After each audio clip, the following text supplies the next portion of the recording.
Chers amis, l'évangile de ce dimanche fait suite au récit de la multiplication de pain que nous avons lu dimanche dernier. Le contexte, c'est que Jésus vient de nourrir une foule affamée. Pour ces pauvres gens, c'est quelque chose d'extraordinaire.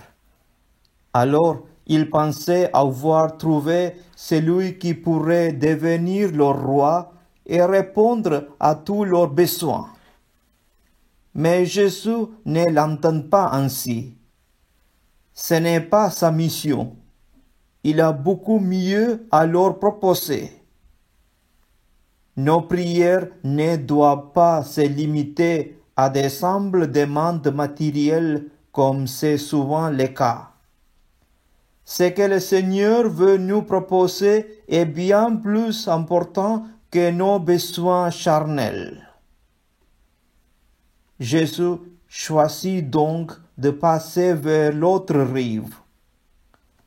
On peut dire qu'il quitte la rive de seule nourriture terrestre. Il se rend vers celle de nourriture spirituelle. Jésus ne méprise pas les biens de la terre, puisqu'il vient de nourrir la foule affamée.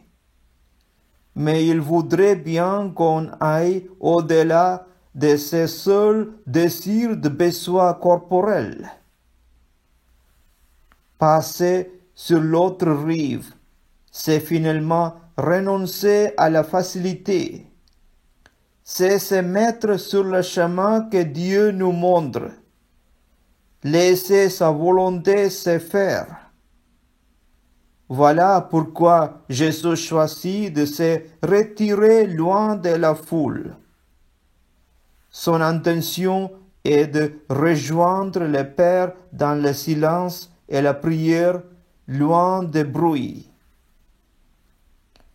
L'Eucharistie est un don, parce que Jésus est un don qui se donne à nous.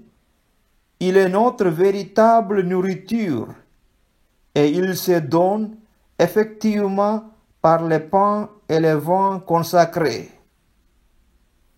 Aujourd'hui, nous sommes une foule rassemblée autour du Christ. Une foule qui connaît ses miracles, ses histoires, sa vie. Mais est-ce que nous sommes une foule telle celle de l'Évangile s'arrête aux signes ou sommes-nous une foule qui croit tout simplement que Jésus est notre nourriture car il est notre vie? Laissons résonner dans notre cœur cette parole du Christ et qu'elle puisse nourrir notre semaine. Moi, je suis le pain de la vie.